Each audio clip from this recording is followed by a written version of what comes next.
everyone, and welcome back to a brand new episode. I am super stoked to be sharing about my recent time on Kos Island in the Greek Mediterranean, which is actually the second time that I've been there. And thank you, everybody, for voting on socials if you want to hear about it. And it was a super clear yes.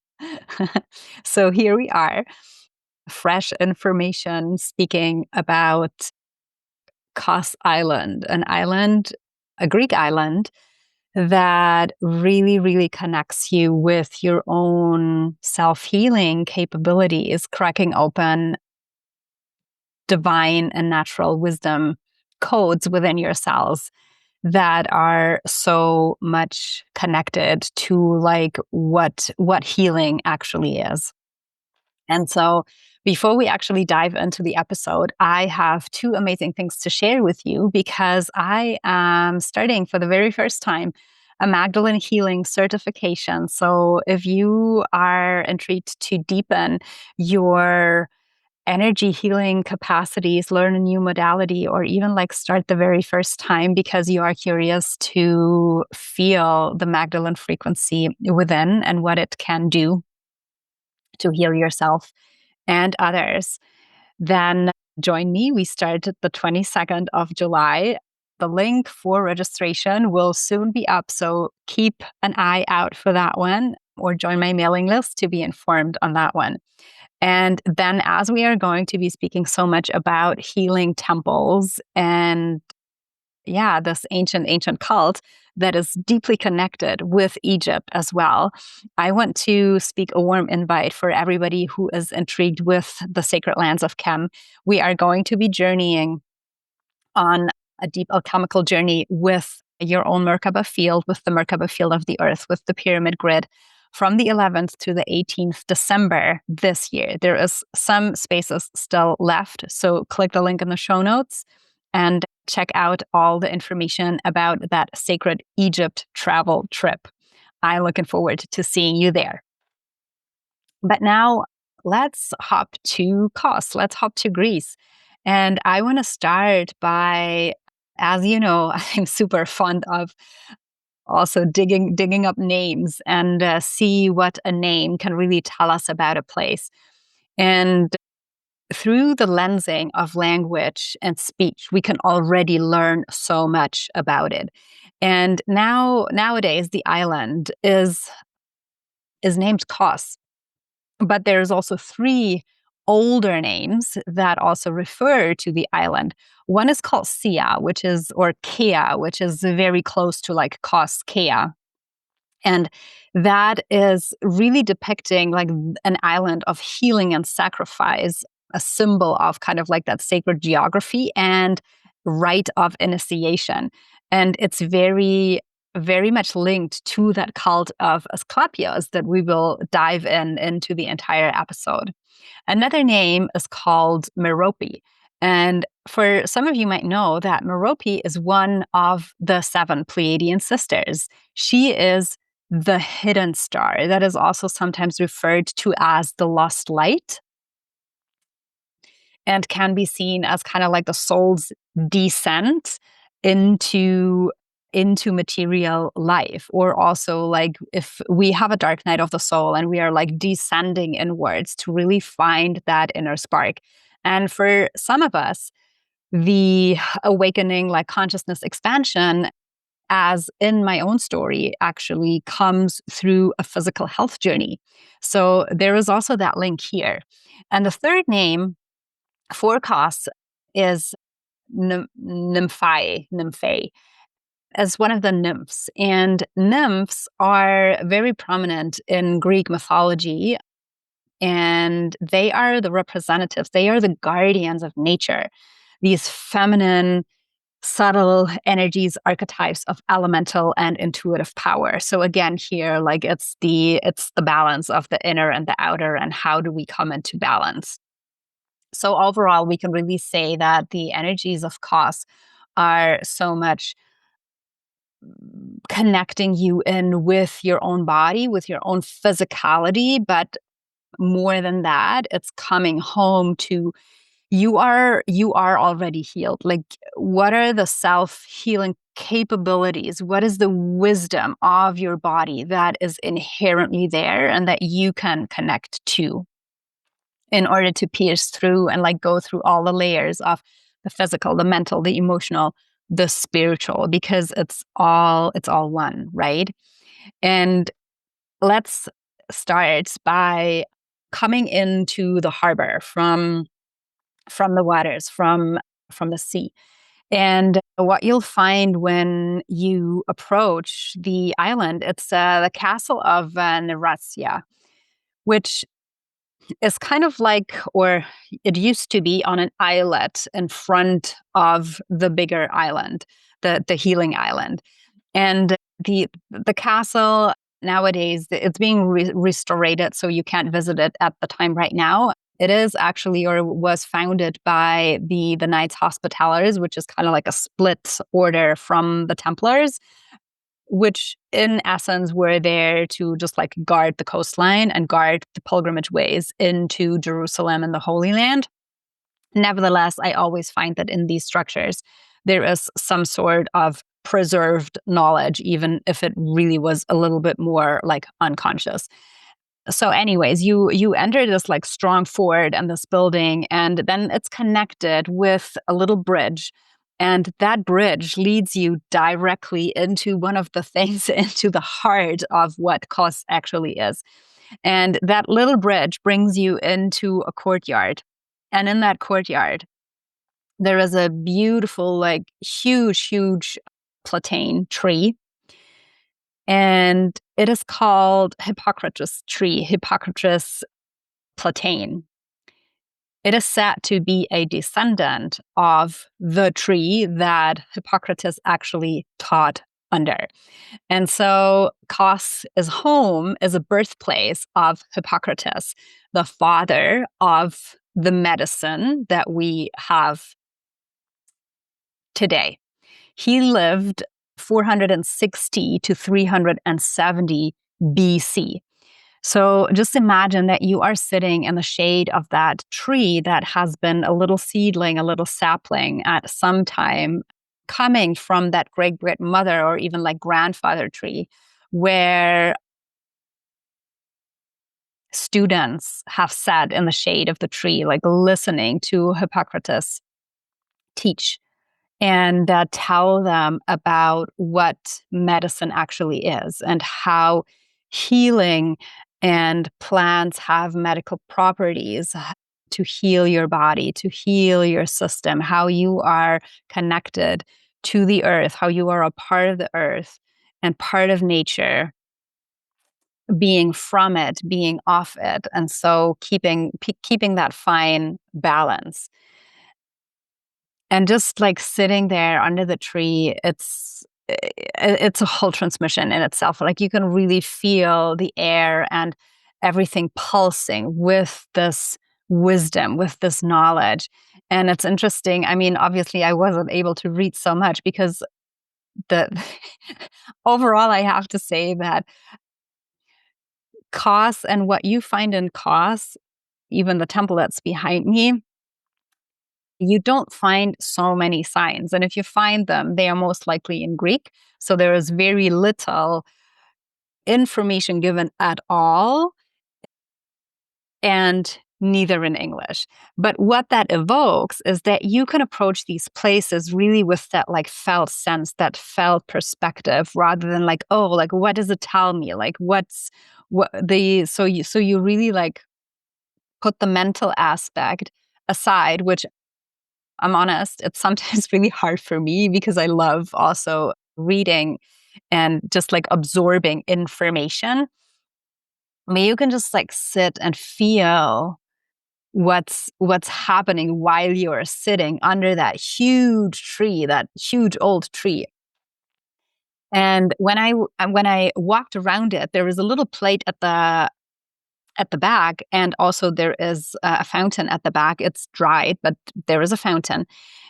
And so what I found is that actually under the tree, under the platane, there is a stream, and that stream is also called Hippocrates. So of course it's not salt water, it's like it's a spring, with healing properties. And so you can imagine that, like, he taught under that shade. And interestingly enough, it is also said that some of the apostles later on taught under the tree because, and that's something that I also just learned, like literally last week, that Luke, one of the apostles, so you know that there's like the four gospels, and one of them is as from Luke, that he was a Greek physician. Either like I didn't know that, or it wasn't in my awareness, but I learned it when I went into one of the churches there, and the priest, and he, funny enough, he spoke to me in German right away, and he told me about Luke being a Greek physician. And so the connection was like easily made, that he was an apprentice, he was an initiate in that Hippocratic and also Asclepius cult and the teachings. And since Paul traveled with Luke, because the tree, it only speaks about like Paul having taught there, but it makes sense because there was a connection between Luke and him as well. And so you can see how it's like when we have those places where really all timelines, and it's a convergence point for a lot of timelines, for so much wisdom that really like permeates all religion, all transcends, dimensions and timelines, because there is a stream of truth that we can access when we are in the presence of these locations. And that is definitely one of them. And so I want to say a couple of words to who was Hippocrates. I mean, he's called father of medicine, and he was born on Kos, on that island, dedicated to the Asklepeion cult. And sometimes when I research about these things, I'm like, when you have these moments, like even in your own life, and excuse my language, where you're like, you can make this shit up. Like there is so many synchronicities. And with history, of course, sometimes it's like, well, like, did they tweak it so that it makes sense retrospectively? But of course not. And it's just so amazing when you see these things, and then you can apply it to your own life, and you like step back into the observer seat, and you go like, wow, like I can really see that divine orchestration and like a higher consciousness playing out here. So I trust and I surrender. So yeah, what I want to say is that the name Hippocrates, what it means is that it means he who holds the power of the horse, or master of horse power. I mean, get that. It means basically that he was one who mastered the vital forces of nature and the body, of course, also of spirit. So he really was a healer who was able to ride the currents of life force energy, while at the same time being that maybe gentle, or maybe sometimes not so gentle soul, who guides and governs also with that soul wisdom from within. And he was born into a lineage of healers that were already following the cult of Asclepius. So you can actually research that. Like even his father and his grandfather, they were all part of a lineage of healers in one way or another, in the way that they performed it, each in their own way at their own timeline. And the even today, right? The Hippocratic Oath is something that physicians still refer to today. And this has its spiritual roots actually echoing the sanctity of places that are present in Kos, like, for example, the Asklepeion, where that like really big, like thriving first hospitals, you can say, in the world were established, and the what in essence healing actually means. And I feel at this time it's just such an important reminder, because we see and we treasure and value what Western medicine has brought to us, but also where it has its limits or boundaries, or where maybe separation from spirit, separation from the actual soul and person that is in the body, in the vessel, is not beneficial for the overall healing process. And so what Hippocrates at the time, he truly was a revolutionary in a way, because he had these total new views of what healing actually meant. So before, you have to think that it was like purely spiritual in the sense of that. Also, many times when somebody was not ill, was ill or in dis-ease or discomfort, it was seen as being struck by the gods, being like punished by the gods. And he introduced that, in fact, one of the things that he studied on and really examined was epilepsy, and that was, for example, not something that was a dis-ease of spirit, like in the mind, but it's actually something that can be healed and people can heal from. So he introduced physical aspects and also techniques of, let's say, observation versus the purely manifestation in the spirit world. And so it's really something for you to discern also while you're listening to this, or while I'm like guiding you to these places, like how and where can you like come to terms within yourself whenever there is something where you are not feeling at ease, where you are feeling a discomfort or a dis-ease in your body.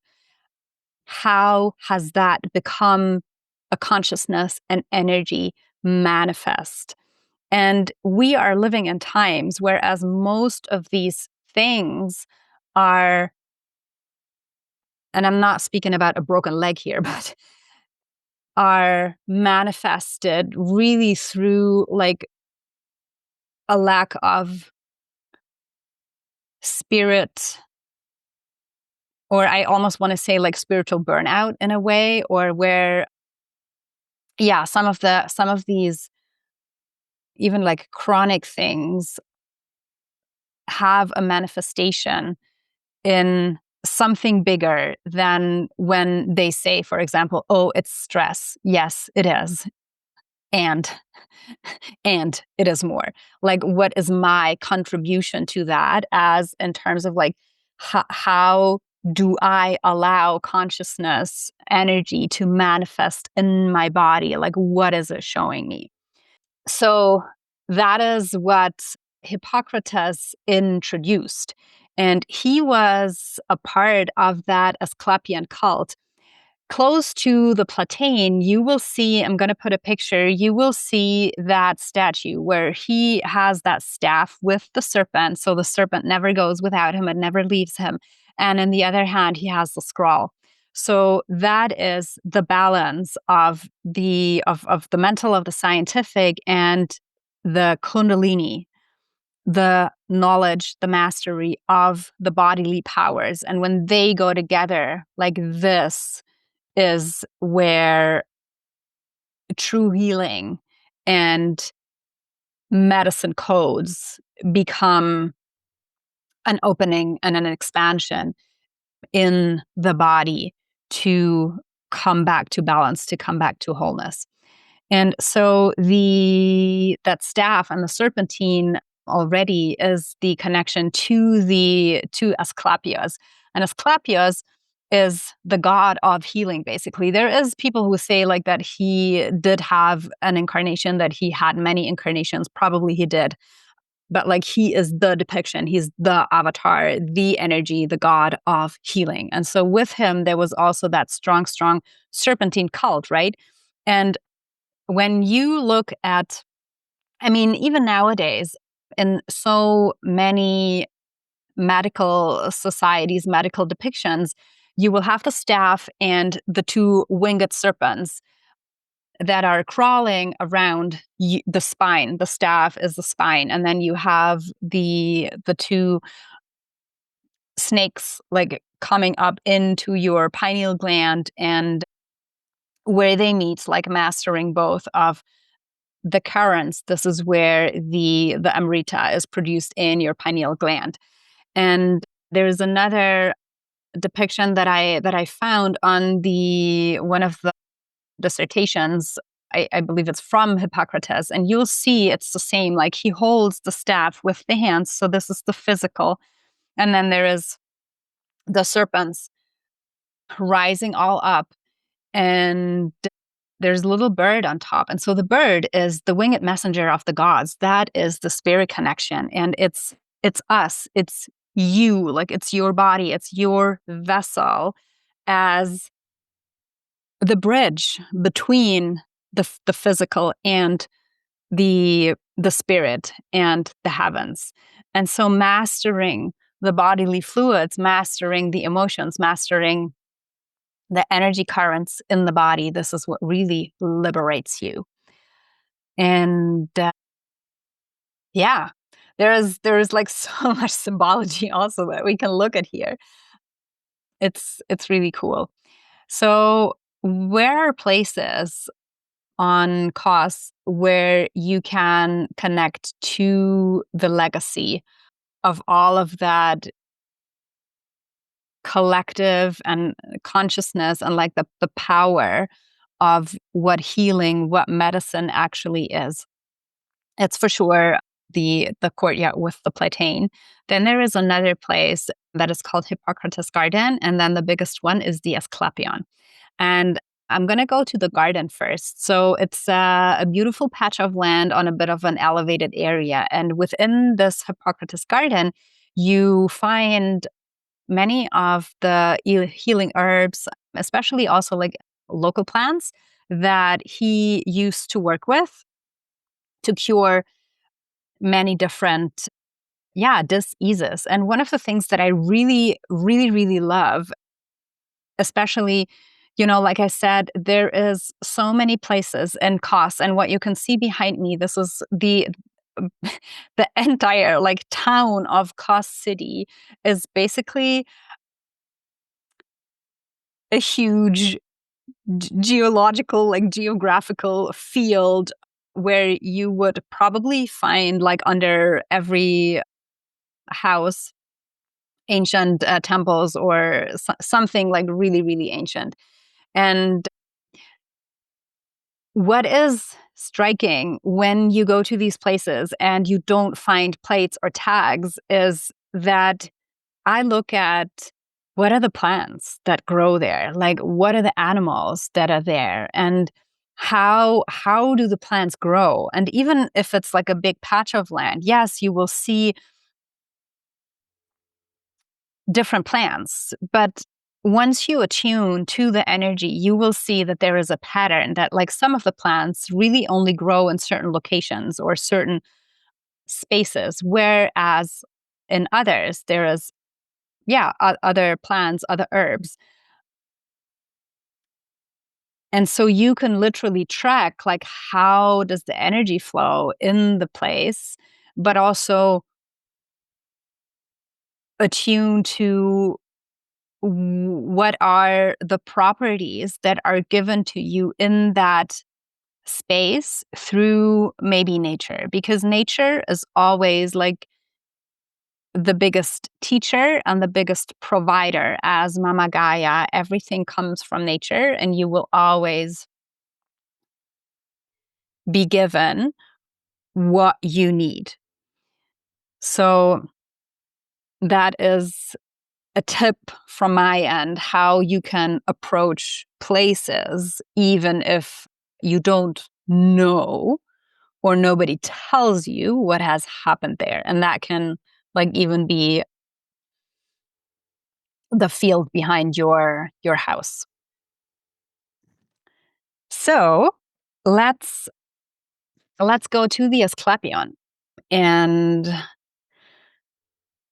taking a breath together and seeing yourself in that giant or in front of that giant structure, picturing yourself back into the late 4th century BC.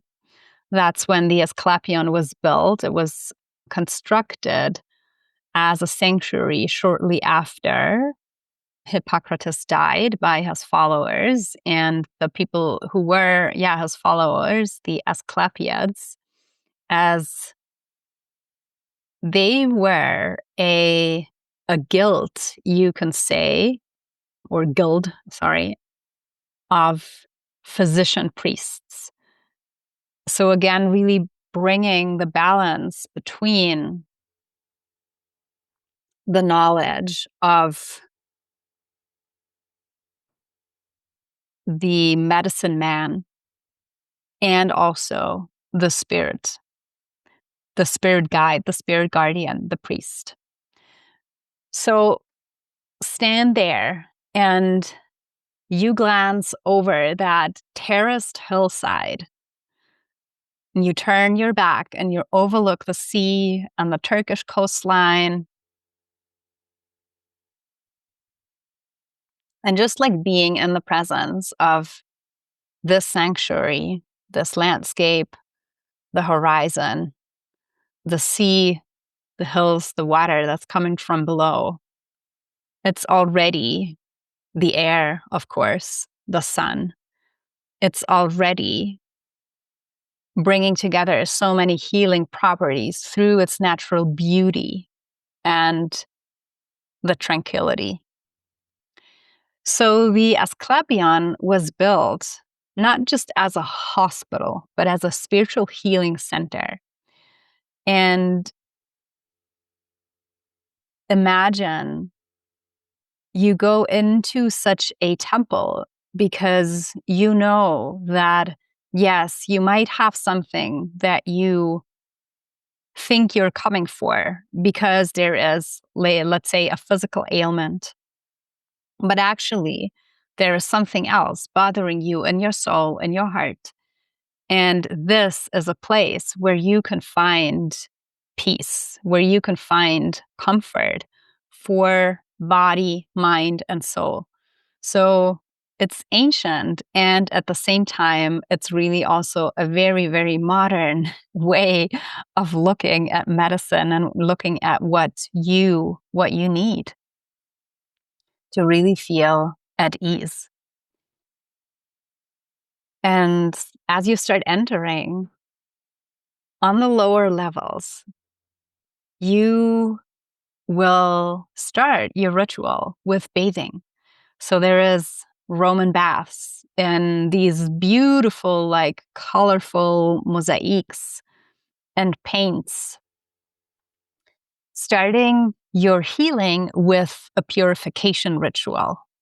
And there is priests and maybe also temple priestesses who are washing you, who are washing your feet, washing your body, preparing you for what's to come, preparing your vessel, preparing your physicality, and also tending to your physical needs. It may also introduce or incorporate some fasting so the body can release any stagnant, any redundant energies that it no longer needs.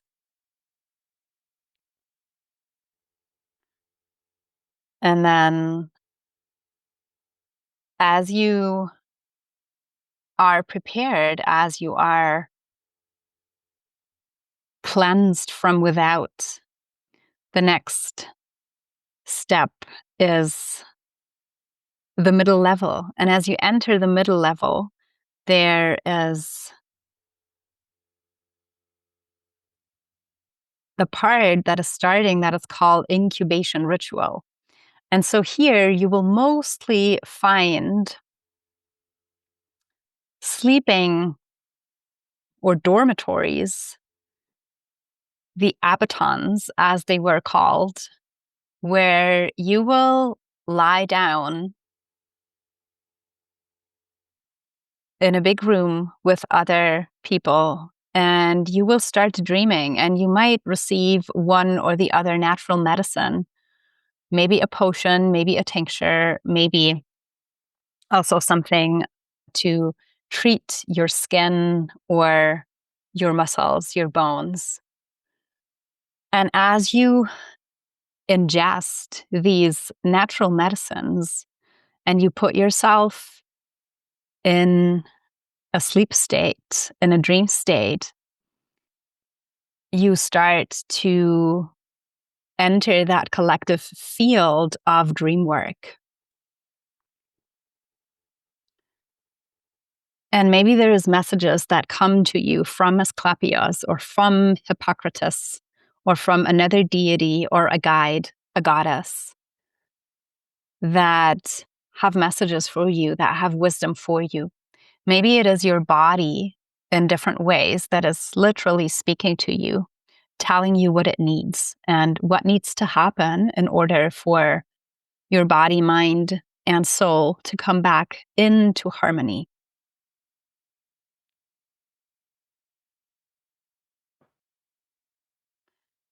And as an additional layer, in some of these abatons, you will also find yourself in the company of snakes, because the Asklepeion cult really involved the pure presence of the powerful spirit animals of the serpent, of the snake.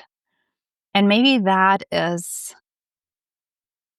enough to just like be in the presence of these crawling creatures, to feel their energy, to feel their connection to the earth, that rootedness, and also that high sensitivity to any movement, to any sound, vibration. So you are able to translate that in your body and to feel how the fabric of your skin, of each organ, of the bones, your tissues feel, and how a change within that fabric alters the reality of the manifestation of your health.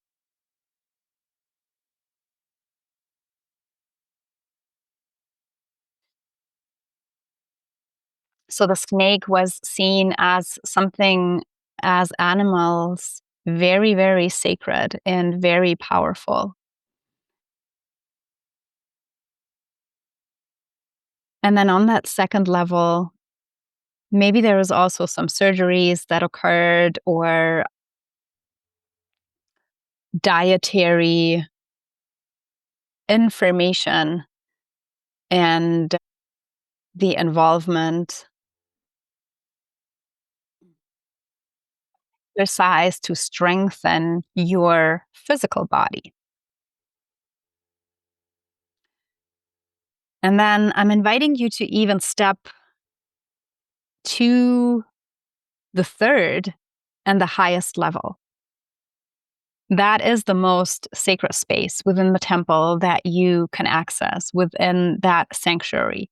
So here it was the altars and the temples to Apollon, Athena, also other gods and goddesses, where it was all about a culmination of the healing experience as a divine encounter with self and soul, as a pure medical treatment in itself.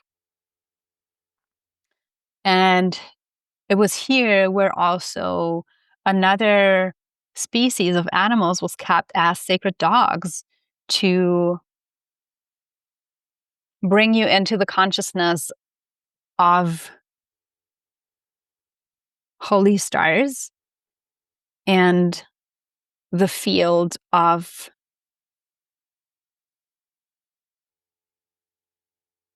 constellations, to be connected to your starfire, to be connected to your star lineage, also to know like what is your lineage, your star lineage, but also your physical lineage. Like, what are you being born to? What are you holding? What what do you need to see that your physical vessel, or maybe also your your emotions, your mental body is holding on a lineage level in order for you to discern and to be released. And it was most often here in the temples that these rituals also involved sacred chanting and prayers. So everything that is now speaking into the upper realms, like placing intentions for healing, for fertility sometimes. So feeling into as a visitor, like, what does that site leave you with? How is that inner feeling? Maybe it's a profound, peaceful, or healing energy that you can tap into. And how do these different terraces also mirror the different energy levels in your body, the different manifestations and states, but also levels and layers and chakras in your body? So the triple structure is really representing that body, mind, spirit integration. And through the resonance field of ancient sound as well, the dreaming practices, also lucid dreaming and subconscious healing, combined with the aspect of the physical, the surgery, the bringing in the aspects of the fasting, the physical purification, and all of that. How is that creating a field of whole and wholeness for yourself? And I'm just letting you take a deep, deep breath in here as we have traversed the Asklepeion, which is one of the earliest hospitals, but also, yeah, sanctuaries in the world. And there is a strong, strong linking to the Essene sect, the Essene cult that established further down the timeline the Therapeutae in Alexandria, that also a lot of the Magdalens were a part of. And the guy who founded the Asklepeion on Kos, Carmilus is his name. He also was a high priest, I want to say like magician, but that's what it is, right? A magi, a medicine man, and at the same time, that high priest.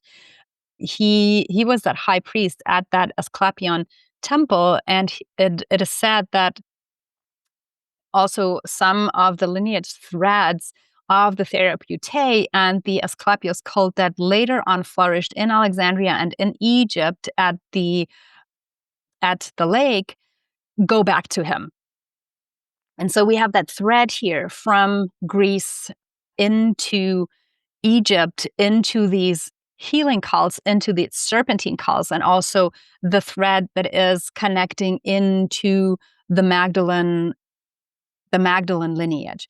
And so bringing back the Magdalene starfire healing, if you really feel that this is something that you would want to explore further, go check out my certification.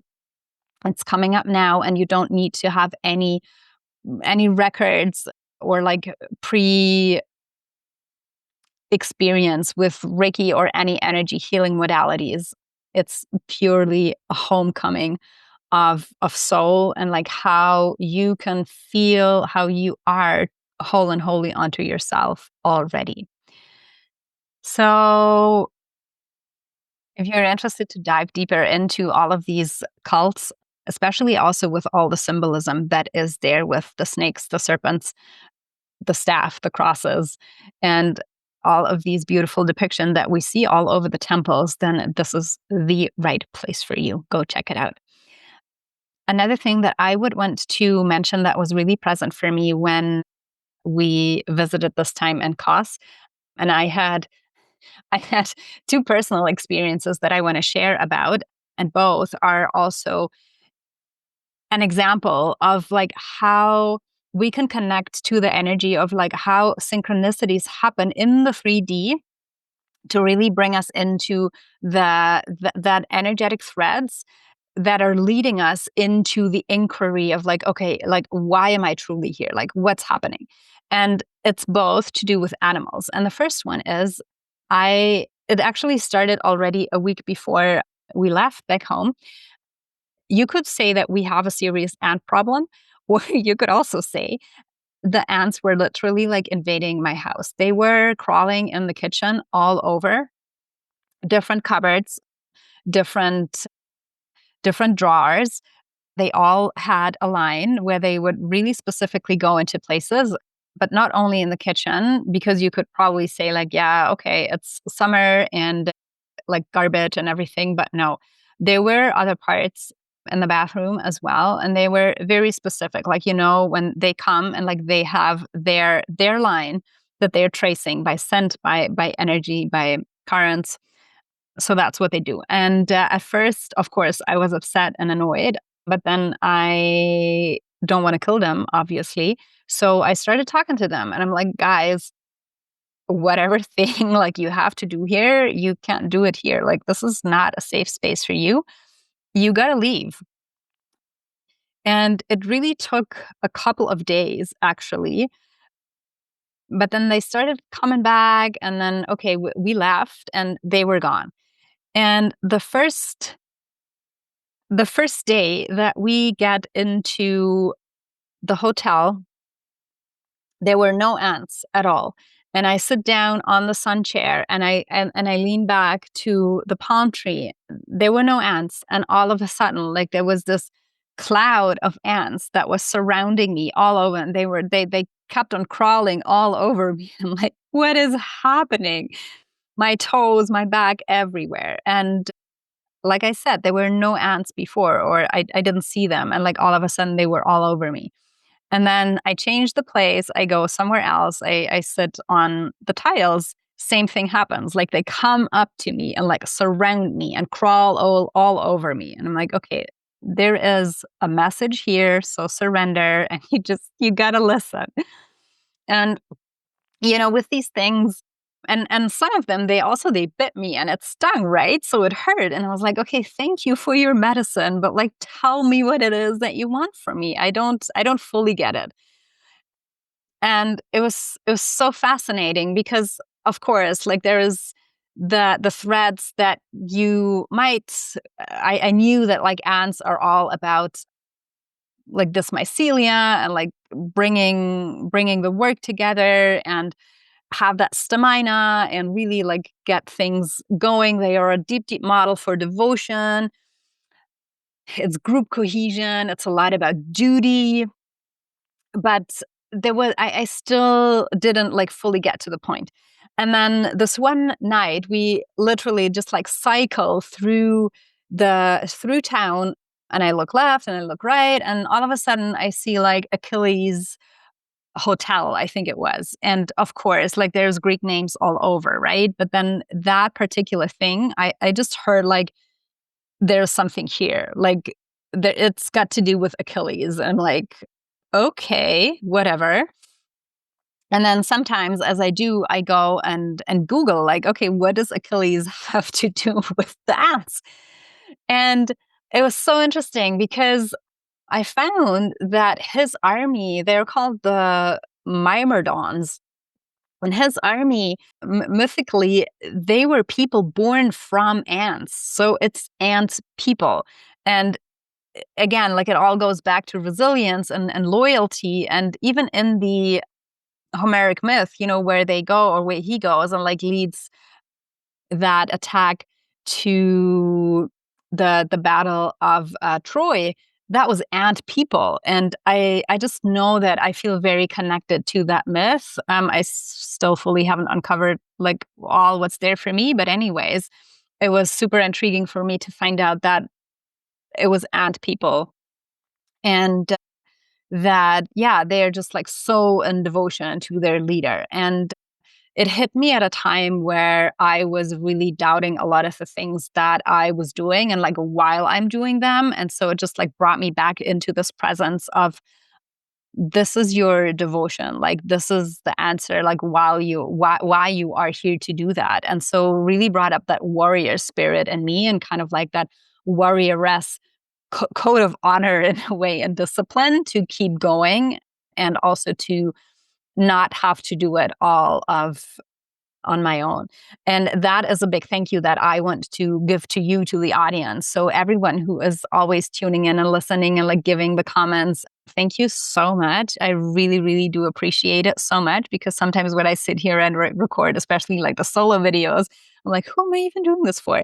So such a big thank you for, yeah, just for being here and making that channel possible. I love you. And the other story is about cicadas. So we did have two locations. We transitioned from one hotel down by the beach into the mountains, a holy mountain that is also lots of dragon energy, lots of fire energy. Of course, there was a Magdalene site close by. Like I could literally like see the church from where I was, and it was funny because we arrived into the mountains, and mountains to me usually is such a place of tranquility and like calm and, these higher altitudes, which especially like when you are on an island, which like puts you at sea level. And then you go up, even if it's not like high up, as I used to be here in Switzerland, but it does something to your energy field. So there's this recalibration that needs to happen. But anyways, we arrived there and it was like 1 p.m. in midday. And we arrived there and the cicadas, they were giving their best and loudest concert ever. And I look at my husband and I'm like, this is not quiet. Like, I know it's nature, but like, I don't know if I can do this for, like, it was loud. It was loud. And not that I don't know cicadas, but I haven't heard that in that like amplified rhythm. It was really crazy. And then the next day, I actually I downloaded an app and I measured it, and it was about 70 decibels. So it was quite a concert, quite noisy. But anyways, even with that, like I just sat with it, and especially when you're a woman and you have started to track your cycle or started to work a bit deeper with your cycle, you might have come across the term the circadian rhythm. And honestly, the circadian rhythm is true for males, and the infradian rhythm is true for females, because we both have cycles, but we have different cycles. And I honestly never really questioned like what the circadian rhythm was. Now I know. And so it's super interesting to know about the cicadas, because they can get really, really old, like a couple of years, but the time that they spend on above ground the span is only a couple of weeks. And within that time span, well, all their lifespan long actually, but they go with the rhythm of the sun. So it literally means like the second the sun is up, they start making their sound and their frequency. And it increases with the increasing sun. So of course, the time that we came, like 12 p.m., 1 p.m., it was like loudest because the sun was like mid-heaven in the sky. And it was also just last week. So, meaning we have just passed the solstice, which is literally like the highest point of the sun that you can be in. And then as the sun fades, they turn down the volume, they turn down the vibration. And with the setting sun, the sun is gone and it's like quiet. So that was an experience in itself. And then I sat with the frequency, and what I was shown was that they are literally like timekeepers, sun worshippers, and timekeepers of the earth. And they are even doing that all the years that they spent down in the earth. So it takes a little while also to get used to the frequency of the sound and to the vibration, but the combination of being in the mountains, being in the altitude with the frequency and the sound of the cicadas, it was almost like all of the upper chakras, and especially like the heart, throat, pineal gland, that there was a recalibration or was a recalibration taking place within these energy centers. So yeah, that's something that I want to share with you because, even if, like, to me, it was really like that you come to a place and you expect something, you expect it to be quiet, you expect it to be really peaceful. And then you find that situation where you're like, fuck, I'm not sure if I can do that. But then coming into that surrender and into that point of like where you can expand your consciousness to like, okay, what is actually happening? Like, what is this situation showing me? Like, where is the gold here? What's the alchemy? What do I need to see that I'm not seeing right now? What do I need to understand? And especially with nature and with animals, there's always such big learnings. So that was pretty amazing.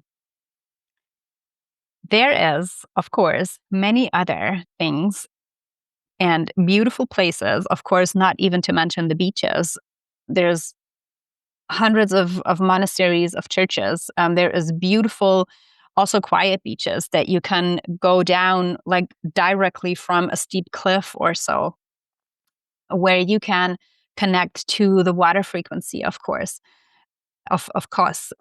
But what I really wanted to bring across today was this birthplace of medicine, this Hippocratean legacy, and the cult to Asclepius that really has also deep roots, but strong bonds into healing, other healing temples, and also into Egypt. And one of the temples that we'll be visiting in December, which is the Serapeum, which has different but same elements speaking into the same concept of frequency, sound, water, purification of body, mind, and spirit. So yeah, go check out the initiation into the Merkaba Grid Sacred Journey into Egypt in December, because that's where you really like get to be in the energy of the place and get to feel it. All right, if you do want to visit Kos and you need some more tips or any other of the places, then just feel free to drop me a note, and I'm happy to give you some other recommendations and guide you around. Thank you so much for tuning in today, and I'll see you next time. Have a lovely summer.